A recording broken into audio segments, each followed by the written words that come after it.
Time pass കിട്ടണ്ടേ, നേരം പോക്ക് കിട്ടണ്ടേ? അതൊന്ന് ആലോചിച്ച് നോക്കാണ്. നമ്മളും അങ്ങനെ തന്നെയല്ലേ, എവിടെയെങ്കിലുമൊക്കെ പോയി വേറെ ഇന്ത്യന്റെ പുറത്തോ പല സ്ഥലങ്ങളൊക്കെ എത്തിയിട്ട് ഭയങ്കര കാഴ്ചകളൊക്കെ അങ്ങനെ കാണുകയാണ്, അല്ലെങ്കിൽ നമുക്ക് വലിയ ആദരവും ബഹുമാനമൊക്കെ അങ്ങനെ കിട്ടുകയാണ്.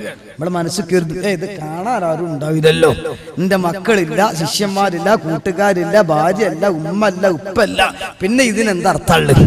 ഒരാൾ നമ്മൾ ആദരിക്കുമ്പോൾ നാലാൾ കാണാൻ വേണ്ടേ? നല്ലൊരു ഫുഡ് കിട്ടി, ഭക്ഷണം, ആ ഭക്ഷണം ഇങ്ങനെ ഇഷ്ടം പോലെ ഉണ്ട്. കഴിക്കുമ്പോ ടേസ്റ്റ് കിട്ടണമെങ്കിൽ ഒന്നോ രണ്ടോ ആൾ കൂടെ കഴിക്കാൻ വേണ്ടേ?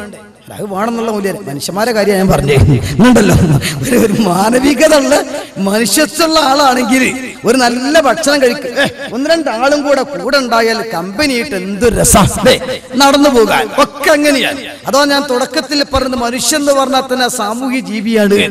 ആ സാമൂഹ്യ ബോധ മനുഷ്യൻ ഉണ്ടാവണം. ഇന്ന് നഷ്ടപ്പെട്ടു, ഇന്നത്തെ സ്വന്തത്തിലേക്ക് ചുരുങ്ങി. അമേരിക്ക എന്ന മുറബിയായ ശേഖന ബൈഅത്ത് ചെയ്ത് ലോകത്ത് മുഴുവൻ ആളുകളും നീങ്ങാൻ തുടങ്ങിയപ്പോ അപ്പുന അത് കല്യാണത്തിന് വരെ ബാധിച്ചു. ഇൻഷാ അല്ലാഹ് അങ്ങോട്ട് ഞാൻ കടന്നു വരും. ബൊഫേ എന്ന സംസ്കാരമൊക്കെ അതിന്റെ ബാക്കി പത്രം. അമേരിക്കക്കാരൻ ഇറക്കുമതി ചെയ്ത ചീഞ്ഞളിഞ്ഞ സ്വന്തം എന്ന ആ ഒരു സംസ്കാരത്തിന്റെ ബാക്കി പത്രമാണ് ഇതൊക്കെ. ഇല്ല, ഇസ്ലാം അത് പഠിപ്പിക്കുന്നില്ല. ഇസ്ലാം എല്ലാ സ്ഥലത്തും കൂട്ടുത്തരവാദിത്തമാണ്. അതുകൊണ്ടാണ് ജനിക്കുന്ന കുട്ടിയടക്കം, ആ കുട്ടി ജനിച്ചു വീഴുമ്പോ ആരെങ്കിലും പെറ്റോട്ടെ, കുട്ടി എന്തെങ്കിലും ആയിക്കോട്ടെ, അങ്ങനെയല്ലല്ലോ. ആ കുട്ടി ജനിച്ചിങ്ങോട്ട് വീണാൽ വലത്തെ ചെവിയിൽ ബാങ്ക് വിളിക്കണേ, ഇടത്തി കാമത്തും. ആ കുട്ടിക്ക് അതിന് കഴിയില്ല. പെറ്റ പെണ്ണിനും അതിന് ആഫിയത്ത് ഉണ്ടാവൂല, വേറെ ആരും ചെയ്തു കൊടുക്കണം. അതാ ഇസ്ലാം. കണ്ടില്ലേ നിങ്ങള്? പൂക്കൾ കൂടി മുറിച്ചു കൊടുക്കണം, അതാണ് ഇസ്ലാം. സാമൂഹ്യ ബാധ്യതയാണ്. പിന്നെ ഒക്കെ കഴിഞ്ഞു മരിച്ചാലോ, ഏത് വലിയ ബടാബമ്പൻ ബ്ലാക്ക് ബെൽറ്റോ ഗ്രീൻ ബെൽറ്റോ എന്ത് കിട്ടിയതാണെങ്കിലും ശരി, അവനതിന് കഴിയില്ല. അപ്പൊ അവനൊന്ന് കുളിപ്പിച്ചു കൊടുക്കണേ, അവൻ മര്യാദക്കൊന്ന് യാത്ര അയക്കണേ. ഇതാണ് ഇസ്ലാം. ഇസ്ലാം സാമൂഹ്യ ജീവിതത്തിന് നല്ല പ്രതിഫലം കൊടുക്കുകയും നല്ലവണ്ണം അതിന് മോട്ടിവേറ്റ് ചെയ്യുകയും ചെയ്യുന്ന മതമാണ്. ആദം നബി അലൈഹിസ്സലാത്തു വസ്സലാമിന് പക്ഷേ സ്വർഗത്തിൽ പടക്കപ്പെട്ടപ്പോൾ കൂട്ടിനാരുമില്ല. എല്ലാ ചടങ്ങുകളും കഴിഞ്ഞ് ആദം നബി സ്വർഗത്തിലൂടെ ഇങ്ങനെ കറങ്ങുകയാണ്. അല്ലാ, സമാധാനം കിട്ടുന്നില്ല, ടൈം പാസ് ഇല്ല. നമ്മുടെ മലബാറിയൻ കിഴക്കനേറനാടൻ ഭാഷയിൽ പറഞ്ഞാൽ ഒന്ന് മിണ്ടിത്തൗതാരിക്കാൻ ആളില്ല. നമ്മൾ അങ്ങനെ പറയാം, അതൊരു സംസാരിച്ച് സമയം കളയാൻ ആളില്ല. അങ്ങനെ വന്നപ്പോൾ അല്ലാഹു തആല ആദം നബിക്ക് ഉറക്ക് കൊടുത്തു. ഫനാമനൗമതാ, ആദം നബി അലൈഹിസ്സലാം അങ്ങുറങ്ങി. ഏത് ടെൻഷൻ ഉണ്ടാകുമ്പോഴൊന്ന് ഉറങ്ങി എണീറ്റാൽ ഒരു സന്തോഷമാണല്ലോ. ആദം നബി അലൈഹിസ്സലാത്തു വസ്സലാം അങ്ങ് ഉറങ്ങി. ഫസ്തൈഖള വഇൻദ റഅസിഹി ഇംറഅത്തുൻ ഖായിദാ. ആദം നബി ഉറക്കുന്നങ്ങ് എഴുന്നേറ്റ് നോക്കുമ്പോ വഅജബൻ നജബാ, ഒരു ഇംറഅത്ത്, അതിന് നേരെ അർത്ഥം വെച്ച പമ്പർന്നോട് നമ്മള് പറയുന്നുണ്ടല്ലോ, അങ്ങനെ തന്നെയാണ്. നമ്മളതൊക്കെ പ്രയോഗിക്കലാണ്. അതിനൊക്കെ അറബിയിൽ ഓരോ ഇന്നതുണ്ട്, ഓരോ പ്രയോഗത്തിനും. പെൺ പിറന്നവൾ, അങ്ങനെയാണ്.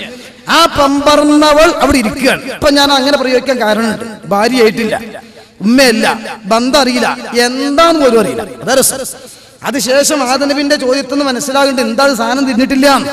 ആദം നബി അലൈഹിസ്സലാത്തു വസ്സലാം ഉറക്കുന്നിങ്ങനെ എഴുന്നേറ്റ് നോക്കുമ്പോ തലയുടെ ഭാഗത്ത് നമ്മള് തെറ്റാകൂലെങ്കിൽ ഒരു മലപ്പുറം പ്രയോഗം നടത്തുക, ഒരു ജന്തു കുടിച്ച് ഇങ്ങനെ കുത്തിർക്കേണ്ട, അങ്ങനെ പറയാ, ഇങ്ങനെ ഉണ്ടല്ലോ. അതായത് ഒരാൾ ഇങ്ങനെ ഇരിക്കുകയാണ്.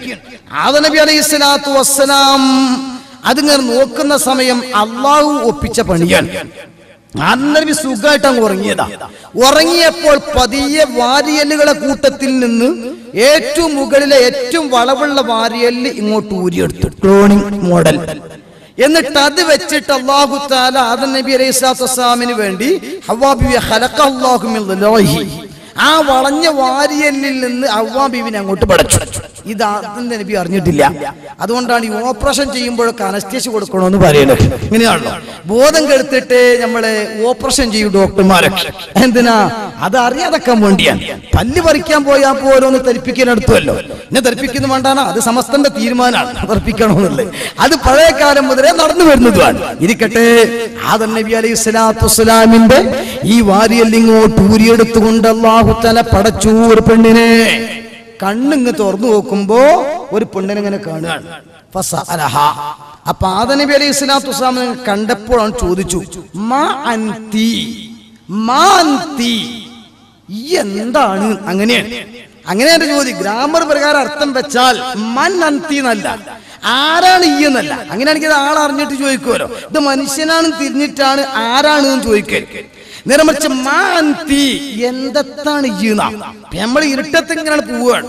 പോണ സമയത്ത് കയ്യിൽ ടോർച്ചുമില്ല, എന്തോ റോട്ടിൽ ഒരു കറുപ്പനെ കാണുന്നുണ്ട്. നമ്മൾ തല കൈ ഓടി വരിയോ, എന്താ ഇവിടെ എന്തോ ഒരു സാധനം ഉണ്ട് എന്ന് പറയും. ടോർച്ചടിച്ചോമേ നാടിക്കുട്ടി കള്ളുടിച്ച് അടുക്കുക. ശരി, അപ്പൊ ആരാണത്? അത് നാടിയാ. ശരി, കണ്ടങ്ങൾ അതുവരെ ചോദ്യം എന്തോ ഒരു സാധനം ഉണ്ട് എന്നാണ്. ആളറിഞ്ഞു മനുഷ്യൻ, അപ്പൊ ആരാ? നാടിക്കുട്ടിയാ. കണ്ടങ്ങൾ ഇതാണ് മാറ്റം. ഇതുകൊണ്ടാണല്ലോ ഖബറിൽ വെച്ചിട്ട് നമ്മളോട് ചോദ്യം ചോദിക്കും മലക്ക്. എന്താ ചോദ്യം? റബ്ബുക, നിന്റെ റബ്ബാരാ? വമൻ നബിയുക, നിന്റെ നബി ആരാ? വമാ ദീനുക, നിന്റെ മതം ഏതാ? വമാ ഇമാമുക, നിന്റെ ഇമാമ് ഏതാ? ഇമാം ആരാ എന്നല്ല ചോദ്യം. വമാ, എന്താ, ഏതാണ് ഇമാമ് എന്നാണ്. അപ്പൊ അത് ജീവനില്ലാത്തൊരു വസ്തുവിനെ കുറിച്ചാ ചോദിക്കുന്നത് അർത്ഥം. അപ്പൊ നിനക്ക് ഗൈഡൻസ് നൽകിയ ഗ്രന്ഥം ഏത് എന്നാണ് അതിന്റെ അർത്ഥം. അതിന് മറുപടി ഖുർആനു ഇമാമി. അതേസമയം മുൻകർ നക്കീർ ചോദിക്കുന്ന ചോദ്യം വമൻ ഇമാമുക, നിന്റെ ഇമാം ആരാണ്? ഇമാമുന ശാഫിഈ. അങ്ങനെ ചോദ്യത്തിനാണല്ലോ മറുപടി കൊടുക്കേണ്ടത് എന്നതുപോലെ ഇവിടെ ആദം നബിയുടെ ചോദ്യം എന്താ? മൻ അന്തി, ഏതാണ് പെണ്ണേ നീ എന്നല്ല. മാ അന്തി, എന്താണ് ഈ സാധനം? കാരണം അറിയില്ലല്ലോ. ഏതായാലും അങ്ങനെ ആദ്യം കാണുമ്പോൾ നമുക്ക് തിരിയില്ല. ഇപ്പൊ തന്നെ നമ്മുടെ നാട്ടിലൊക്കെ പഴയ കാലത്തൊക്കെ ബിരിയാണിയൊക്കെ കൊണ്ടുവന്ന് വെച്ചാൽ അതിക്ക് ചാർജ് ചോദിച്ച ആൾക്കാരില്ലേ നിങ്ങൾ? ബിരിയാണി ഇറങ്ങിയ ഉടനൊക്കെ വളമ്പിട്ട് ഇങ്ങനെ കാത്തിരിക്കുക തന്നെയാണ്. അവന്റെ മൂത്താപ്പ തിന്നില്ല, ഇതിക്കുള്ള കൂട്ടാൻ കൊണ്ടിരിട്ടിയാളെ അതായി തന്നെ ഉണ്ടായി. അതറിയാത്തത് കൊണ്ടാണ്. ഗൾഫിൽ പോകുമ്പോ എത്ര ആൾക്കാർ കുടുങ്ങിയിട്ടുണ്ട് അല്ലേ? ഗീറും ചിറുചീറും ഒക്കെ കൊണ്ടുവന്ന് വെച്ചിട്ട് ഇങ്ങനെ എന്തൊക്കെ ഇവിടെ ആട് കൊടുക്കണോ ഒക്കെ തിന്നാൻ കൊടുക്കണം മനുഷ്യൻ. എന്താ അത്? അറബികൾ തിന്നുന്ന ഇലയാണ്. നമ്മളും തിന്നന്നെ അല്ലേ? ഇവിടുന്ന് ഇല തിന്നല ആടുകളല്ലേ? ഗൾഫിൽ പോയ മനുഷ്യന്മാരല്ലേ അറിച്ചുഖണിങ്ങൾ? അങ്ങനെ ഓരോന്നും നമ്മൾ അറിയാത്ത ആളുകൾ ഫ്ലൈറ്റിലൊക്കെ കയറിയ ബാത്റൂമിൽ കയറിയിട്ട് എത്ര ആൾ കുടുങ്ങിയിട്ടുണ്ട് അല്ലേ? ഇതെങ്ങനെ തുറക്കണ്ട, എങ്ങനെ അടക്കണ്ടെന്ന് അറിയണ്ടേ? ആ കോലത്ത് എയർപോർട്ടിലെ ക്ലോസറ്റിൽ നിന്ന് വെള്ളം കുടിച്ച ആൾക്കാരില്ലേ? എനിക്ക് ഞാൻ അങ്ങോട്ട് ഇപ്പൊ പറഞ്ഞ അതൊക്കെ ഹജ്ജിന്റെ ക്ലാസ്സിലൊക്കെ പറയേണ്ട വിഷയമാണ്. ഏതായിരുന്നാലും ഞാൻ പറഞ്ഞുകൊണ്ട് വന്നത്, അറിയാത്ത കാര്യമാകുമ്പോൾ കിട്ടുന്നത് പോലെ ചോദിക്കുമെന്നത് ഉറപ്പാ. ആദം നബിയുടെ ചോദ്യം മാ അന്തി, എന്താണ് നീ? ആ ഉടനെ തന്നെ ഹവ്വാ ബീവിന്റെ മറുപടി വരുന്നു, കാലത്ത് ഇംറഅ, ഞാനൊരു പെണ്ണാണ്.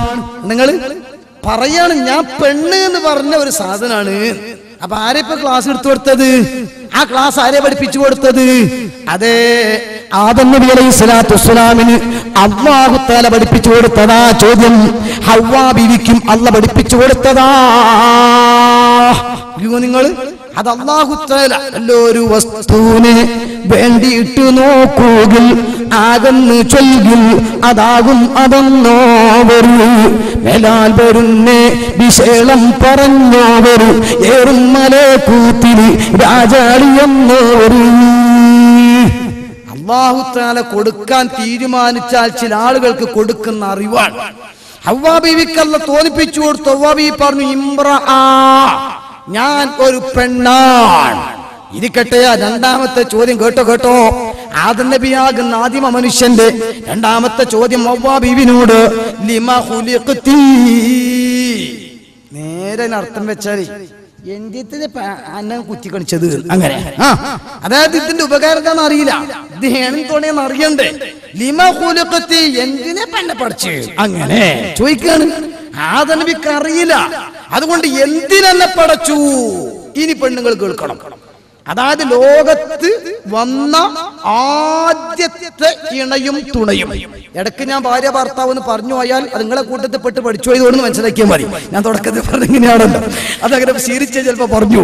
അതുകൊണ്ട് ഈ ഇണയും തുണ, ലോകത്ത് ആദ്യത്തെ ഇണയും തുണയും ആദം ഹവ്വാ റളിയല്ലാഹു തആല അൻഹുമാ.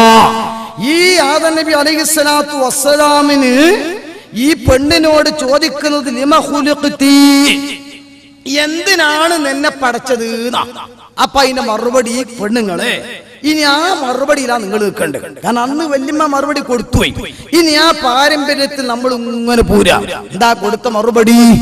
അതോ നിങ്ങൾക്ക് തുണിങ്കുപ്പായും തിരുമ്പിത്തരാൻ, അല്ലെങ്കിൽ നിങ്ങൾക്ക് ഭക്ഷണം ഉണ്ടാക്കി തരാൻ, അല്ലെങ്കിൽ നിങ്ങളോട് കൂടെ ടൂറ് പോരാൻ, അങ്ങനെയൊന്നുമല്ല മറുപടി. മറിച്ച് അന്ന് അല്ലാഹുവിന്റെ മുമ്പിൽ വെച്ച് സ്വർഗത്തിൽ വെച്ച് ഹവ്വാ ബീവി കൊടുത്ത മറുപടി ലിതസ്കൂന ഇലയ്യ, ലിതസ്കൂന ഇലയ്യ. നിങ്ങൾക്ക് എന്ത് വിഷമമുണ്ടെങ്കിലും ആ വിഷമം തീർക്കാൻ. അതിലെല്ലാം പെട്ടു, എല്ലാം പെട്ടു. അപ്പൊ ഇനി ഒരു പെണ്ണ് വിഷമം ഉണ്ടാക്കണമെങ്കിലോ ഒളിതാരിന്ന് പുറത്താണ്. എല്ലാം ആ വാക്കിലെല്ലാം ഒരു പുരുഷനെ സംബന്ധിച്ചിടത്തോളം അവന് മനസ്സമാധാനമുണ്ടാകുന്ന ഏതൊക്കെ മേഖലകൾ ഉണ്ടോ ആ മേഖലകളിലെല്ലാം കടന്നു വന്നു ലിതസ്കൂന ഇലയ്യ, എന്നിലേക്ക് നിങ്ങൾക്ക് അടങ്ങാൻ വേണ്ടിയാണ്. നിങ്ങൾക്ക് ടെൻഷൻ അടിക്കുമ്പോൾ, ബോറടിക്കുമ്പോൾ, നിങ്ങൾക്ക് വിഷമം വരുമ്പോൾ, ബുദ്ധിമുട്ട് വരുമ്പോൾ, വൈതരണികൾ വരുമ്പോൾ, വെല്ലുവിളികൾ വരുമ്പോൾ, എതിർപ്പുകൾ വരുമ്പോൾ, ക്ഷീണം വരുമ്പോൾ, കുഴക്ക് വരുമ്പോൾ, നഷ്ടം വരുമ്പോൾ, ബിസിനസ് പൊളിയുമ്പോൾ, കേസിൽ കുടുങ്ങുമ്പോൾ, ശത്രുക്കൾ കൂടുമ്പോൾ, ഏതൊക്കെ രംഗങ്ങൾ മനുഷ്യന്റെ ജീവിതത്തിലുണ്ടോ ലിതസ്കൂന ഇലയ്യ, സ്വന്തം കെട്ടിയ മകളിലേക്ക്, സ്വന്തം ഭാര്യയുടെ മുമ്പിലേക്ക് ഒരു ഭർത്താവ് എത്തിയാൽ ഭർത്താവിന്റെ ടെൻഷൻ തീർന്നു. അല്ലാഹുവിന്റെ ഖുർആൻ അതുകൊണ്ടാണ് എടുത്തു പറഞ്ഞത് വമിൻ ആയാതിഹി അൻ ഖലഖ ലക്കും മിൻ അൻഫുസികും അസ്വാജാ, നിങ്ങളുടെ ശരീരത്തിൽ നിന്ന് തന്നെ ഇണകളെ നിങ്ങൾക്ക് പടച്ചു തന്നു അല്ലാഹ്. ലിതസ്കുനു ഇലൈഹാ, ലിതസ്കുനു ഇലൈഹാ. എടുത്തു തന്ന സാരിയുടെ കുത്തുമാറിയതിന്റെ പേരിൽ പഴി പറയാനല്ല, കുടുംബം തകർക്കാൻ വേണ്ടിയല്ല, നിങ്ങളൊരു പുരുഷനാണോ എന്ന് കയർക്കാൻ വേണ്ടിയല്ല പറയാൻ. ലിതസ്കുനു ഇലൈഹാ, വ്യസനം വരുമ്പോൾ അത്താണിയാകണം, ടെൻഷൻ വരുമ്പോൾ സമാധാനമാകണം, നഷ്ടം വരുമ്പോൾ സമാധാനം കൊടുക്കണം, പരിതപിക്കുമ്പോൾ നിങ്ങൾക്ക് സഹായമായിട്ടെത്തണം. ലിതസ്കുനു ഇലൈഹാ. അതെങ്ങനെയാ ലഭിക്കുന്നത്? അതേ ഭാര്യയുടെ സ്നേഹമസൃണമായ വാക്കുകൾ നിനക്ക് സമാധാനമായി കിട്ടണമെങ്കിൽ ഭാര്യയോട് നിനക്ക് സ്നേഹം വേണം. ഭാര്യയിൽ നിന്ന് നിനക്ക് സമാധാന വാക്ക് കിട്ടണമെങ്കിൽ ഭാര്യയോട് നിനക്ക് അങ്ങോട്ടും സ്നേഹം വേണം. വജഅല ബൈനകും മവദ്ദതൻ വറഹ്മാ. പെണ്ണിന്റെ മനസ്സിൽ ആണിനോടൊരു പ്രേമം, ആണിന്റെ മനസ്സിൽ പെണ്ണിനോടൊരു പ്രേമം അല്ലാഹു കൊടുത്ത കരണ്ടാണ്. പ്രിയപ്പെട്ട ഭർത്താവിന്റെ ഡ്രസ്സ് അലക്കി കൊടുക്കൽ ബാധ്യതയില്ലെങ്കിലും ഇൻഷാ അല്ലാഹ് ഞാൻ അങ്ങോട്ട് വരും. പക്ഷേ ഭർത്താവിന് ഡ്രസ്സ് അലക്കി കൊടുത്തിട്ട് ആ ഡ്രസ്സ് അയൺ ചെയ്ത് ഇസ്തിരി വെച്ച് കൊടുത്തിട്ട് അത് ഭർത്താവിന്റെ കയ്യിലേക്ക് അങ്ങ് കൊടുക്കുമ്പോൾ പ്രിയപ്പെട്ട ഭാര്യയുടെ മനസ്സിനൊരു സന്തോഷമാണ്. കഷ്ടപ്പെട്ട് നല്ലൊരു ഭക്ഷണം ഉണ്ടാക്കിയിട്ട് ഭർത്താവിന് മുമ്പിലേക്ക് അങ്ങ് വെച്ചു കൊടുത്തിട്ട് ഭർത്താവ് അതിങ്ങനെ കഴിച്ച് സന്തോഷിക്കുമ്പോ എങ്ങനെയുണ്ട് എന്റെ കൂട്ടാനും അൽഹംദുലില്ലാ, വല്ലാത്തൊരു സന്തോഷമാണ്. നമ്മൾ കഠിനാധ്വാനം ചെയ്ത് നല്ല ഡ്രസ്സ് വാങ്ങിച്ചിട്ട് ഭാര്യക്ക് കൊണ്ടുപോയി കൊടുത്ത് സന്തോഷത്തോടെ ഭാര്യ അത് അണിഞ്ഞിട്ട് അവളുടെ മുഖത്തൊരു സന്തോഷം കാണുമ്പോ നമുക്കും ഒരു തൃപ്തിയാണ്. വജഅല ബൈനകും മവദ്ദതൻ വറഹ്മാ. അങ്ങനെയാണെന്ന് പറഞ്ഞാല് അങ്ങനെയൊക്കെയാണ് ഉണ്ടാകേണ്ടത്. അങ്ങനെ പറയാൻ പറ്റുള്ളൂ. അങ്ങനെ പറയാൻ പറ്റുള്ളൂ. അല്ലാതെ പണ്ട് ഡോക്ടറെ അടുത്ത് പോയിട്ട് ഇയാൾ പറഞ്ഞ മാതിരി ഒരു രോഗി ഡോക്ടറെ കാണാൻ വേണ്ടി ചെന്നപ്പോ എന്തേന്ന് വെച്ചു. അല്ല ഒന്നുമല്ല, ഈ വായയില് തൊള്ളയിൽ ഇങ്ങനെ ഒരു ജാതി ചൊവ ഇങ്ങനെയാണ്. അല്ല എന്ത് ചൊവയെന്ന് വെച്ചു, ഒരു ജാതി ചൊവ ഇങ്ങനെ. അവൻ അല്ല എന്ത് ചൊവയെന്ന് പറയാതെ